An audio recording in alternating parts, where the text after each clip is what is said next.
question number 8 of exercise 8.1. Question number 8 is ABCD is a rectangle in which diagonal AC bisect angle A as well as angle C. Show that ABCD is a square and second part is diagonal BD bisect angle B as well as angle D. सबसे पहले हम diagram बनाएंगे. Diagram बनाइए. ABCD is a rectangle. ठीक है. ABCD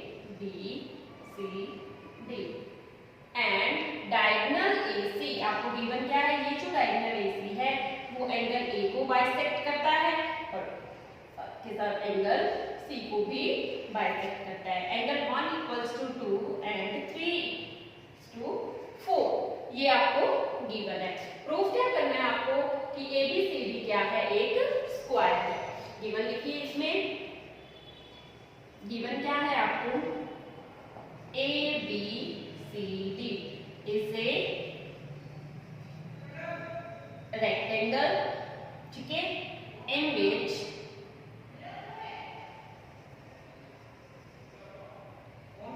AC bisect angle A as well as angle C. ये आपको given है. अगर AC एंगल A और एंगल C को बाइसेक्ट करता है दैट मीन्स यहाँ पे और करके आप क्या लिख सकते हो? Angle 1 equals to 2 and angle 3 equals to angle 4. Proof क्या करना है आपको? To prove first part prove करेंगे पहले. फर्स्ट पार्ट में ABCD is a square. ABCD square कब बनेगा? अगर हम किसी रेक्टेंगल की एडजेसेंट साइड को इक्वल प्रूव करते. जैसे रेक्टेंगल की AB DC के इक्वल तो होगी, अपोजिट साइड इक्वल और पैरेलल तो होती है. लेकिन अगर हम इस साइड को इस साइड के इक्वल कर दें या फिर इस साइड को इस साइड के इक्वल कर दें तो वो क्या बन जाएगा? एक स्क्वायर बन जाएगा. ठीक है. तो टू प्रूव में और करके हम क्या लिख सकते हैं? AB equals to AD, AB equals to AB, AB को AD के इक्वल करो या फिर AB इक्वल्स टू BC करो. ठीक है. ऐसा करने के साथ आपके पास ये क्या बन जाएगा? एक स्क्वायर बन जाएगा रेक्टेंगल से. ओके. सॉल्यूशन देखिए.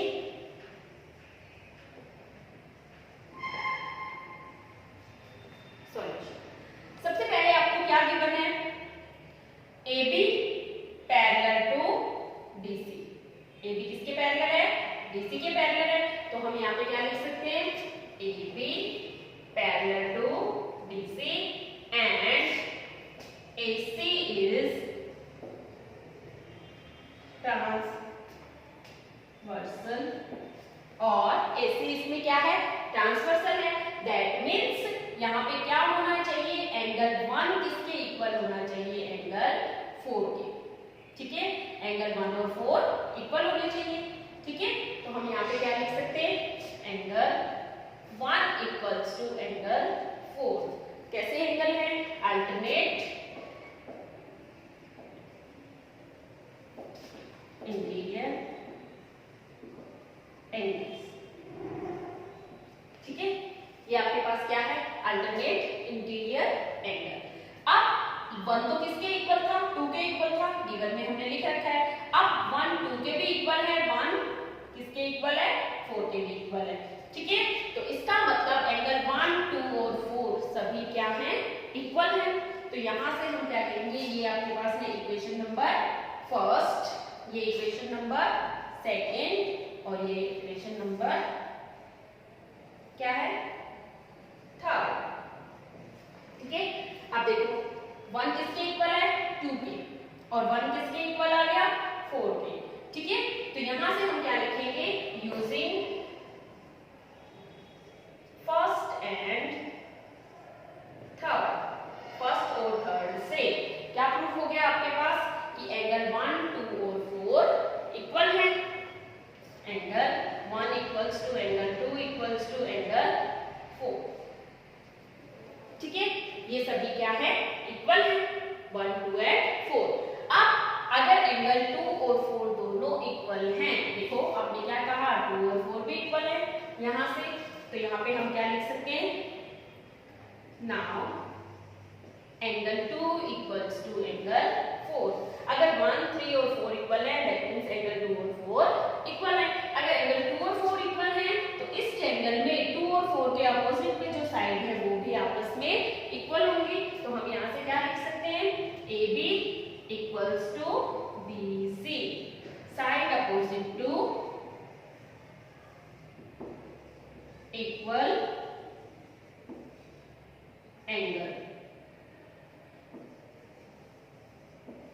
ठीक है, अगर आपके पास AB किसके इक्वल आ जाएगा, BC के। अब AB आपके पास क्या आ गया, BC के इक्वल, लेकिन AB तो किसके इक्वल था, DC के। ठीक है, तो आप AB BC DC AB सभी क्या हो गए, इक्वल हो गए। तो हम यहां से क्या लिख सकते हैं, एडजेसेंट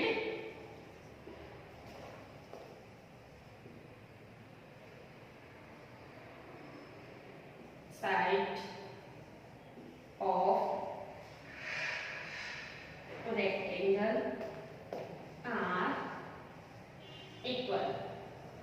आपके पास क्या आ गया, किसी भी रेक्टेंगल की एडजेसेंट साइड्स जो होती है वो इक्वल आ जाती हैं, तो उसको हम क्या बोल सकते हैं, एक स्क्वायर बोल सकते हैं। ठीक है, तो आपके पास ABCD क्या बन जाएगा, hence ABCD is a square. ये क्या बन जाएगा, एक स्क्वायर।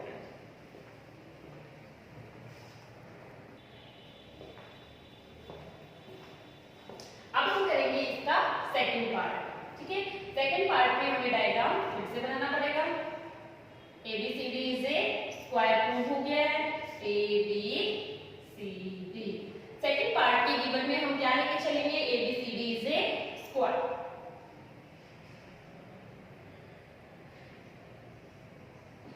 सेकंड पार्ट कर रहे हैं हम, ABCD इज ए स्क्वायर, क्योंकि फर्स्ट पार्ट में हम ABCD को स्क्वायर प्रूव कर चुके हैं। और टू प्रूव क्या करना है आपको, diagonal BD bisect angle B as well as angle D, ये आपको प्रूव करना है। दैट मीन्स क्या प्रूव करना है आपको, अगर हम BD को मिला दें तो एंगल 1 2 के इक्वल होगा और एंगल 3 4 के इक्वल होगा, ये प्रूव करना है आपको। तो टू प्रूव में हम और करके क्या लिख सकते हैं, angle 1 equals to angle 2 prove करना है और angle 3 equals to angle 4 prove करना है। ठीक है, सॉल्यूशन देखिए इसमें, solution ABCD is a square. अगर ये स्क्वायर है तो इसकी सभी साइड इक्वल होंगी, AB equals to BC equals to CD equals to DA। अगर ये स्क्वायर है तो इसकी सभी साइड इक्वल होंगी। ठीक है, और इसकी अपोजिट साइड पैरेलल भी होती है। ठीक है, और अगर ये साइड इस साइड के पैरेलल है दैट मींस एंगल 2 किसके इक्वल है, 3 के इक्वल। तो यहां से हम क्या लिख सकते हैं, AB parallel to BC and BD is transversal. ठीक है, तो यहां से आपके पास एंगल 2 किसके इक्वल आ जाएगा, 3 के। Angle 2 equals to angle 3 and angle 1 equals to angle 4। ये आपके पास इक्वेशन नंबर फर्स्ट, ये सेकंड। ठीक है, लेकिन आपको तो पता है कि इसकी सभी साइड्स क्या हैं, इक्वल हैं। ठीक है, तो हम यहां से क्या लिख सकते हैं, AB equals to AD। Now AB equals to AD। AB किसके इक्वल है, AD के इक्वल है। दैट मींस एंगल 2 और 4 भी इक्वल हो जाएंगे। Angle 2 equals to angle 4। Reason क्या लिखेंगे हम इसका? Angles opposite to equal sides, equal side के अपोजिट में एंगल भी इक्वल होते हैं। ये आपके पास इक्वेशन नंबर 3। अब देखो फर्स्ट इक्वेशन में आप कहते हो कि एंगल 2 3 के इक्वल है, थर्ड में आप कह रहे हो एंगल 2 4 के इक्वल है, और सेकंड में एंगल 1 4 के इक्वल है। ठीक है, इसका मतलब ये सभी एंगल आपस में इक्वल हैं। ठीक है, तो हम यहां से क्या लिख सकते हैं? From equation first, second and third, इससे क्या प्रूव हो जाएगा कि angle 1 equals to angle 2 equals to angle 3 equals to angle 4, सभी एंगल्स आपस में इक्वल है। दैट मींस एंगल 1 और 2 भी इक्वल है और 3 और 4। ठीक है, अगर यहां से हम लेके चले एंगल 1 इक्वल्स टू एंगल 2, तो हम क्या लिख सकते हैं? BD bisect angle B। यहां से हम क्या लिख सकते हैं? BD bisect angle B। ये इक्वेशन नंबर आपके पास 4 आ जाएगी। और अगर हम लिखें angle 3 equals to angle 4, then हम क्या लिख सकते हैं? BD bisect angle D। ये इक्वेशन नंबर 5 आ जाएगी। ठीक है, अगर हम 4th और 5th को कंबाइन कर दें, इसमें आप कह रहे हो कि BD B को बाइसेक्ट करता है, इसमें आप कह रहे हो कि BD B को बाइसेक्ट करता है। अगर हम इन दोनों को कंबाइन कर दें तो क्या लिख सकते हैं लास्ट में? Hence BD bisect angle B as well as angle D। यही आपको क्या करना था? प्रूव करना था। Hence prove.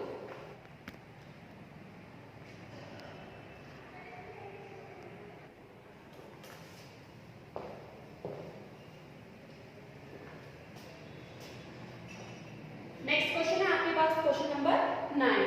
In A पैराग्राम ABCD, 2 points P and Q are taken on diagonal BD. P और Q पॉइंट डायगोनल BD पर है, such that DP equals to BQ.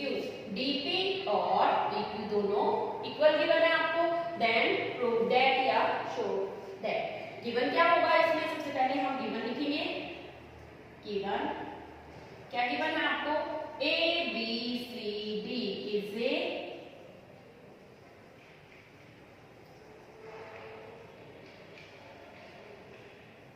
पैराग्राम। ठीक है, अगर ये पैराग्राम है तो इसकी अपोजिट साइड इक्वल होगी। तो यहां से आप क्या लिख सकते हो? AD parallel to BC। AD जो है वो BC के पैरेलल भी है, और AD इक्वल्स टू BC। दूसरा AB पैरेलल टू CD और AD इक्वल्स टू CD। ये वाली साइड इसके इक्वल भी है और पैरेलल भी है, इसी तरह से ये साइड इसके इक्वल और पैरेलल है। टू प्रूव, हम एक एक करके प्रूव करेंगे। इसमें फर्स्ट पार्ट है आपका टू प्रूव। फर्स्ट क्या प्रूव करना है आपको? ट्रायंगल APD कॉन्ग्रुएंट है ट्रायंगल CQB के। ठीक है, ये प्रूव करना है। सबसे पहले क्वेश्चन में हम ट्रायंगल लेके चलेंगे। In triangle APB and triangle CQB, ये जो ट्रायंगल है आपके पास, इस ट्रायंगल को आपको क्या करना है? कॉन्ग्रुएंट करना है इस ट्रायंगल से। ठीक है, करिए कॉन्ग्रुएंट। सबसे पहले AP वाले ट्रायंगल में AD किसके इक्वल है? AD equals to BC। ठीक है, और DP equals to BQ। DP equals to BQ। ये भी आपको गिवन है, ये भी आपको गिवन है। ठीक है, आपको पहले से गिवन है ना, DP और BQ दोनों इक्वल है। और लास्ट वन हम क्या लिखें? क्या है? ये जो एंगल है, एंगल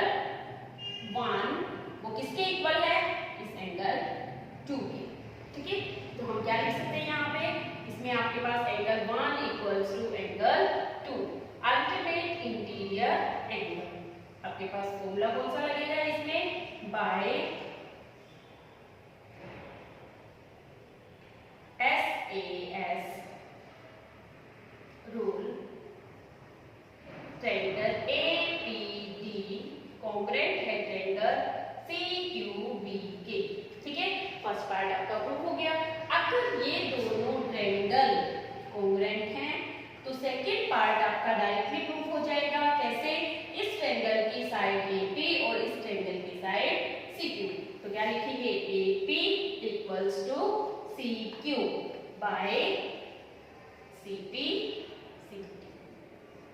ये दोनों CP से प्रूफ हो जाएंगे। इसके बाद है आपके पास part number third. Part number third में आपको क्या प्रूफ करना है, in triangle AQB and triangle CPD, इन दोनों को कॉन्ग्रुएंट करना है। AQB ट्रायंगल कौन सी है आपकी, ये वाली, और CPD ये वाली। ठीक है, इन दोनों ट्रायंगल को आपको कॉन्ग्रुएंट करना है। इन दोनों को भी हम ऐसे ही कॉन्ग्रुएंट करेंगे। कैसे, सबसे पहले क्या लिखेंगे, AB equals to CD, AB equals to CD, given है आपको ये। ठीक है, उसके बाद इस ट्रायंगल का एंगल 3 और इस ट्रायंगल का एंगल 4। ठीक है, तो यहां से हम क्या लिख सकते हैं, एंगल 3 इक्वल्स टू एंगल 4। ये भी क्या है, अल्टरनेट इंटीरियर एंगल्स। ठीक है, और लास्ट हम क्या लिखें, वापस इस ट्रायंगल की साइड BQ और इस ट्रायंगल की साइड BP। तो हम यहाँ पे क्या लिखेंगे, BQ इक्वल्स टू BP। ये भी आपको गिवन है। SAS by SAS triangle AQB congruent है ट्रायंगल CPDK। ये दोनों ट्रायंगल कॉन्ग्रुएंट हो गए। अगर ये दोनों ट्रायंगल कॉन्ग्रुएंट हैं तो CPCT से अगला part AQ equals to CP proof हो जाएगा। तो हम फोर्थ पार्ट के लिए क्या लिखेंगे, AP equals to AQ equals to CP। AQ किसके इक्वल आ जाएगी, CP के इक्वल आ जाएगी बाय CP CT। ठीक है, लास्ट पार्ट है आपका फिफ्थ पार्ट। फिफ्थ पार्ट में क्या प्रूव करना है, क्या प्रूव करना है आपको, APCQ is a parallelogram. APCQ को आपको पैरेललोग्राम बनाना है। APCQ क्या कौन सा है, APCQ, इसको पैरेललोग्राम बनाना है। पैरेललोग्राम के लिए अपोजिट साइड इक्वल होनी जरूरी है। तो यहां से हम क्या लिखेंगे, इक्वेशन नंबर फर्स्ट ये है आपके पास और इक्वेशन नंबर सेकंड ये है। ठीक है, तो हम क्या लिखेंगे, from equation first and second क्या प्रूव कर दिया आपने, AP किसके इक्वल है, CQ के, और AQ किसके इक्वल है, CP के। Hence APCQ is a parallelogram. यदि आपको